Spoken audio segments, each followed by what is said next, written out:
So I'm going to ask now if I could be joined by the Treasurer and the Minister for Communications and the Arts.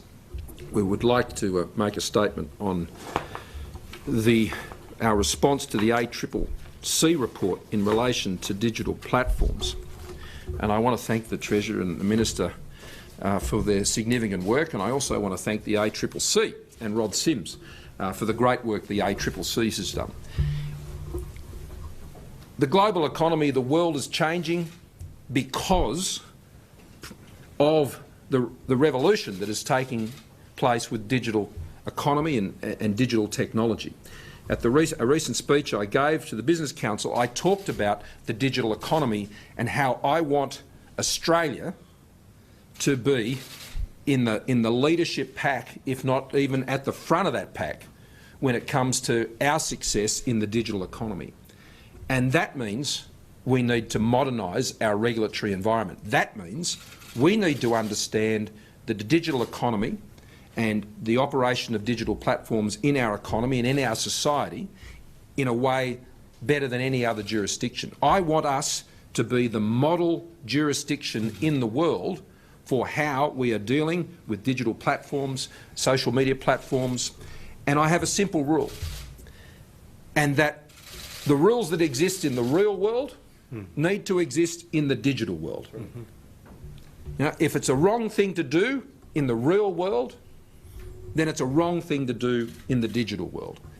And you would have seen that over the course of the last year, the government and I have been taking a lot of action in this space, whether it's to deal with e-safety and the protection of children when it comes to what occurs on the internet, whether it's the response that we led following the terrorist attack in Christchurch, which we took to the G20 and got the world's biggest economies to agree on the need to send the digital platforms a clear message that you cannot allow the internet and the digital world to be weaponised by terrorists. What occurs in consumer law, what occurs in competition law, what occurs in taxation law should occur in the digital world as much as it occurs in the real world. And so that's what guides us. And for Australia to be successful as an economy in the next decade, we need to be leaders in this space. And that means our regulatory environment needs to be agile, it needs to be targeted, it needs to be effective in a way that once protects the very important things that we must protect, from privacy to the safety of our children, at the same time as realising the benefits to our economy that comes from these digital technologies. So we want our cake and we want to eat it when it comes to digital in Australia. We want the benefits, and the public and our economy and our companies have every right to expect the protections that they would otherwise have in the real world. So as Treasurer, I commissioned the ACCC to undertake this work. This work done by the ACCC is world's best.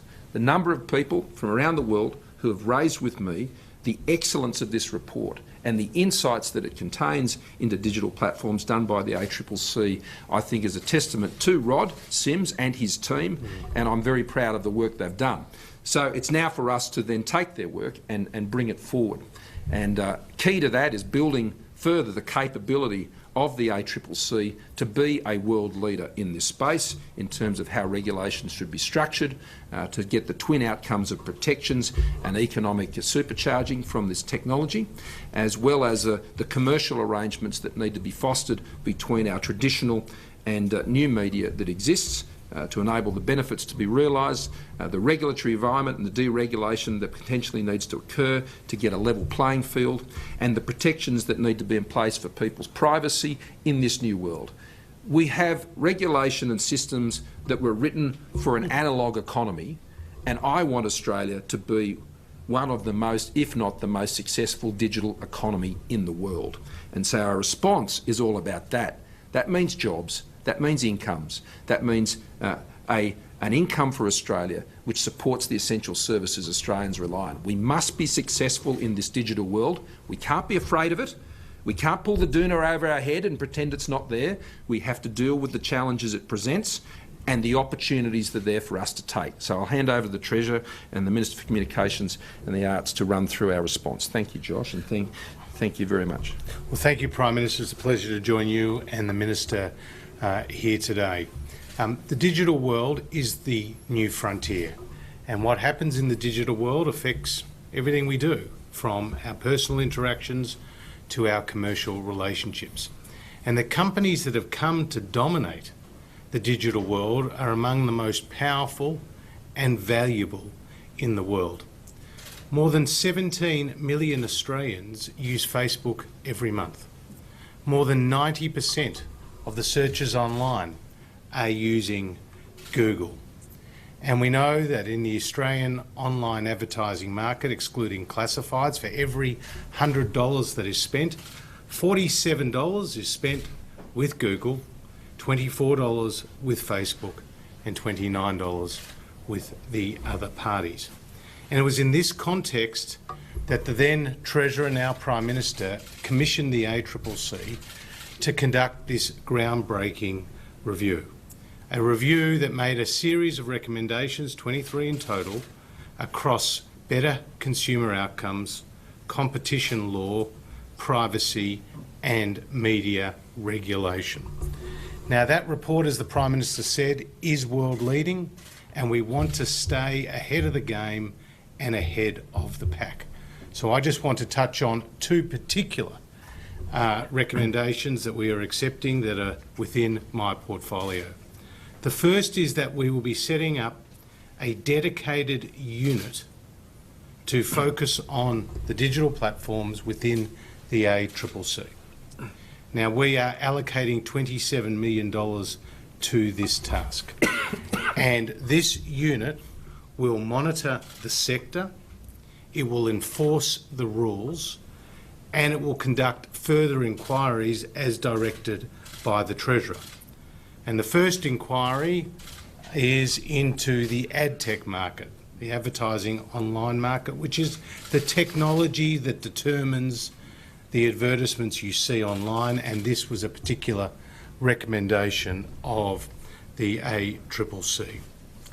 The second recommendation that we will be accepting in my portfolio is that we will be requiring the digital platforms to enter into a voluntary code with the media companies. Now, this code will cover such things as how revenue is shared, how content is accessed and presented, as well as getting forewarning about changes to algorithms that go to how the content is ranked online. The government will be seeking an update from the ACCC on the development of these voluntary codes by May, and we are expecting that a voluntary code will be entered into by November. If no voluntary code is satisfactorily entered into, the government will move forward with a mandated regulatory outcome. So the companies are on notice. The government is not messing around. We will not hesitate to act. And what we are seeking to do here, with the acceptance of a number of the recommendations in Rod Sims' excellent report, is not only to minimise the harm, but to maximise the opportunities for all Australians and for the economy as a whole. Thanks. Paul Fletcher. Thank you, Paul. Well, thank you, Prime Minister, and thank you, Treasurer. Of the ACCC's 23 recommendations, one that's of great importance within my portfolio is that we move to harmonise media regulation. Now, as the ACCC noted, this is a big job and it needs to be done in stages, but fundamentally the point they're making is that we've got a set of businesses that are using technology that's been around for a long time, and we've got a new set of businesses that are using much newer technology, competing for the same audiences, but facing very different regulatory environments.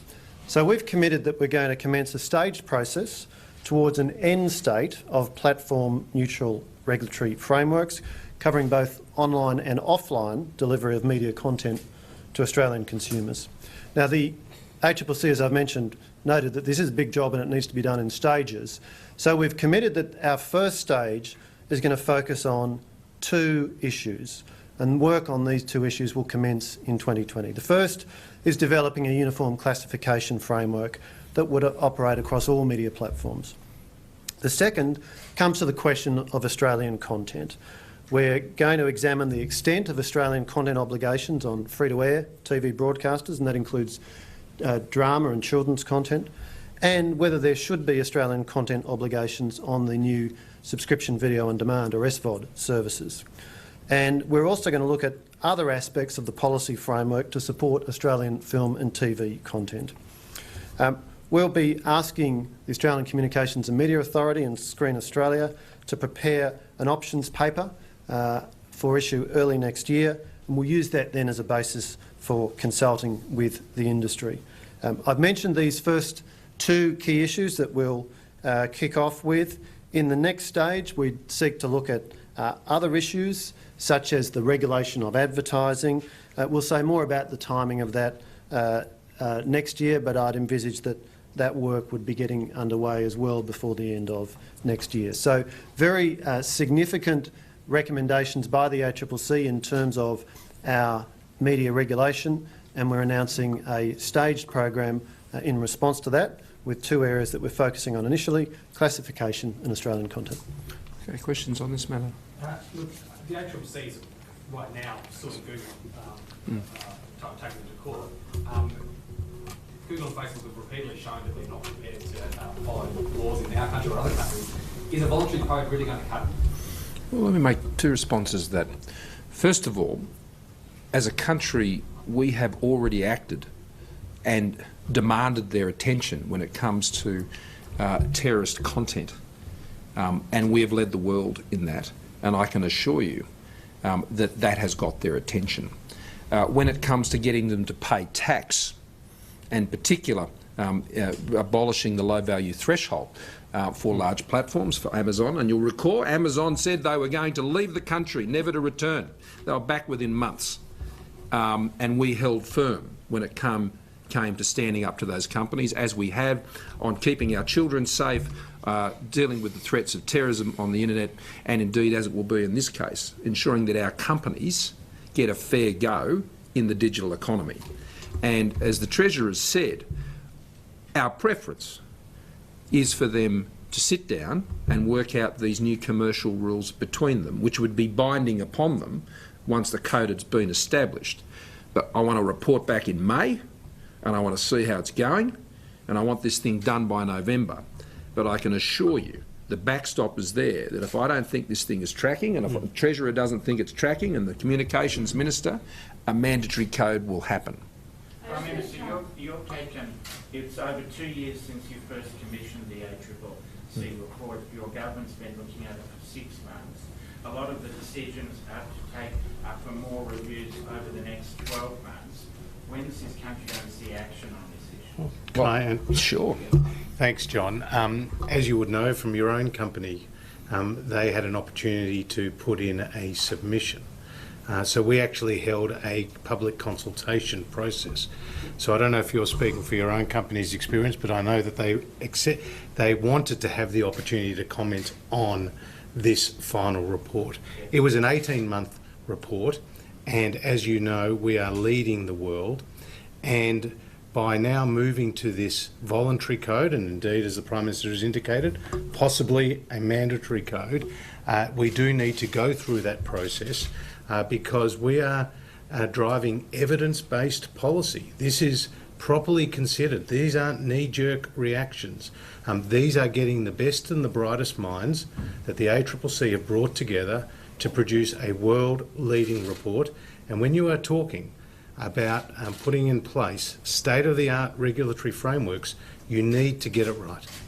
Who will lead the ACCC unit? Well, it ultimately is accountable to Rod Sims as the head of the ACCC, and now he already has put together a pretty strong team who worked on this report, and he'll continue to build it, but it ultimately is under his leadership. Treasurer, can I just confirm, are you accepting all 23 recommendations, and does this mean the digital platforms will be subject to the same laws of defamation and contempt that the mainstream? We're not accepting all the recommendations, and we've set out in our response which ones we're acting on immediately, which ones we're engaging in further consultation, and which ones we're noting on. There's a couple in Paul's area where we're not moving forward, so I'll let him explain it, as well as this issue in relation to defamation. And let me pick up the question about defamation. Work in that space is being led by the Attorney-General, and he's working with his state and territory counterparts, recognising where primary responsibility for defamation law sits. And so that's the work stream that our government has underway on that front, working with state and territory governments and Attorneys-General. And in relation to one of the areas that we've chosen not to take up the ACCC's recommendation on, that was a recommendation for effectively a code governing takedowns in relation to infringement of copyright. I think we consulted widely with industry on views about that particular recommendation. I think it's fair to say there was certainly strong agreement as to the nature of the issue, and our government is certainly concerned about whether the digital platforms are facilitating content being displayed which infringes the copyright of owners, be they Australian media businesses, Australian creators or others. But the view we got quite strongly from many across the sector was that they didn't feel that particular regulatory tool that was recommended was fit for purpose. And that was from traditional media operators. Indeed. And so, but we certainly recognise that remains an issue. But the principle is what I outlined at the start, and this is what all of this is working to. It's not about trying to regulate a sector, because, as you know, my government is about deregulating the economy where we can and getting rid of unnecessary regulations, as I said, as part of our economic plan at the BCA speech I gave early this year.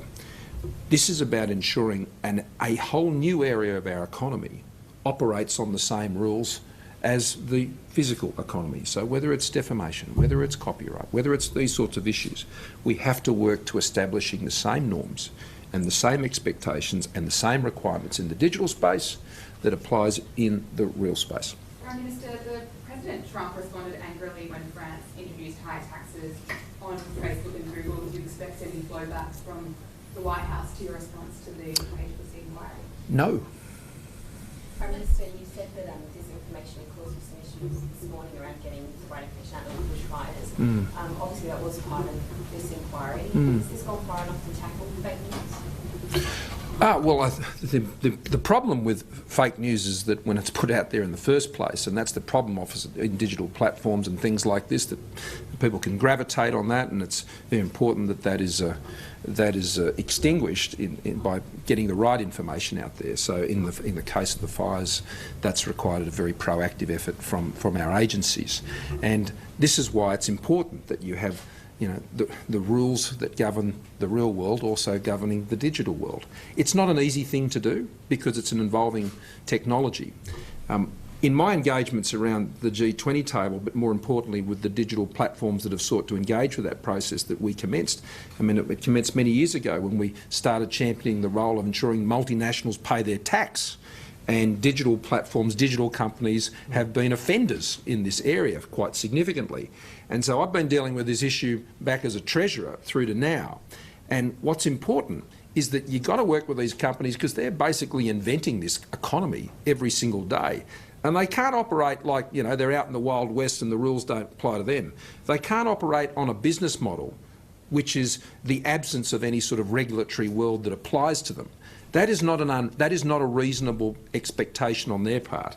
And my invitation to them has been, work with us, because one way or another, we're going to put this in place. I'd rather do it with you so we can make sure we get the advantages of the digital economy while also getting the protections in place. And look, I've met with a lot of them recently when some of their most senior executives have been out in Australia. I've also met with them when I've been in the United States. And I think that's changing. But to go to an early questioner's point, it changes because governments say, we're not going to put up with this. And you're going to have to come to the table.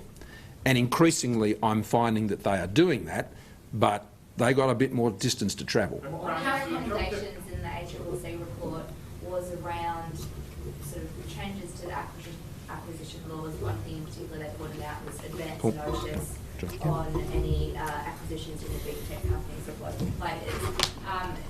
What's your sort of take on that? Is that one of the ones that you're not proceeding with, or will that fall under the new sort of ACCC? No, that is actually one that we are focused on implementing and getting more information to the ACCC. There are also some more broader merger law changes that we're going to consult further on.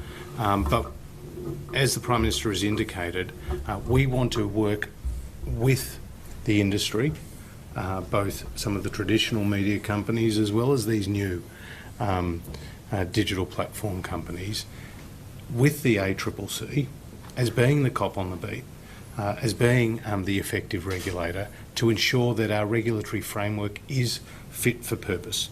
This is all about staying ahead of the game. This report has put us in position, Prime Minister, to be world leading in this regard. And as the Prime Minister has indicated in a number of speeches, and indeed our policies are also capitalising on the digital economy, we want Australians to get the best out of the digital economy. Last question. You talk about innovation from this sector. Could you list the amount of innovation we've had from Google in the last 2 years? What do you mean? Well, innovation. I'm not sure that we've seen any innovation from Google apart from working out better ways of getting our information and how to make money from it. Well, I'd say that the advance in digital technology, the ability to access information and the ability to turn that information into things of real value is the defining element of the digital economy. And obviously they've played a huge role in that globally. Well, that has continued, John, as you'd know. And if it wasn't continuing, then their share price would look very different to what it is today if they weren't able to continue to build their models and their products and their services. And that obviously has an impact on the global economy. But what I want to ensure, and this is my whole point about technology, and you were there at that speech, so you'll know what I said. Australia's advantage in this area is we're good adopters of this technology. We don't have to invent it all, although we're capable of it, and I'd like to see that. But where Australia will be successful in the digital economy is that we will adopt it and apply it and immerse it into our business models better than any other country in the world. This is why we're close now to completing the first e-commerce agreement with Singapore. This is why that's what we're pursuing in our engagements with other countries around the world. It's the sort of thing that I'll have the opportunity to talk with the Prime Minister Modi about and Prime Minister Abe when I'm with them in January. I mean, the changing of the world's rules and Australia's rules to position our companies to be immersed in the digital economy is huge, and for small businesses in particular, and for regional parts of the country, and even for small countries in our region. It's a massive change. And so we've got to understand it, we've got to put in place the right protections for consumers and for companies to be able to access it and to deal with imbalances in market power. And, you know, we've seen this through other major iterations of technological revolution in the past, whether it's been from electricity or steam trains, for goodness sake. And this is another iteration of that in the global economy. And on each occasion, countries have had to do their own work, but also work with others to modernise their regulatory regimes. I said we've got to regulate and enable a digital economy, and at the moment, too much of our settings are on analogue, and we'll make that switch, and we're leading that switch. Just on one other issue before I go to Matty, that you raised earlier, in relation to the equipment for the firefighters. So Commissioner Fitzsimmons has responded to that issue, I understand, and said he's not sure why they are doing that. We supply breathing masks, he says, to firefighters like they do with all other basic equipment. The RFS, I'm advised, provides disposable masks that are certified and fit for purpose, and the P3 masks by design in most cases interfere with the correct fitment of goggles, helmet and flash hood, as it's known, as well as retaining the metabolic heat by the volume of the firefighters' face being covered, and this contributes to heat exhaustion. So there's a lot of technical specifications about the equipment that's provided to firefighters. The New South Wales Rural Fire Service are the ones that actually define what that equipment should be, and they're the ones that provide it. And so if you need any further details from the Rural Fire Service of New South Wales, I'm sure Commissioner Fitzsimmons will only be too happy to facilitate an answer on anything further you need. And the other thing I should have mentioned too, in response to an earlier question, I talked about what we're doing with emissions reduction and the discussion that Minister Taylor was able to have in Madrid. The other thing he's been able to stress, I think very importantly, is Australia is in the leading pack when it comes to renewables investment in the world today. So whether it's on renewables or reducing emissions, Australia is meeting our goals and beating our goals. And I think that is something that can be of real encouragement for Australians today as they do look out on that haze, as they do look out on the terrible fires they're seeing, and know that Australia has a plan, we're meeting that plan, and in a lot of cases we're beating that plan. Thank you all very much.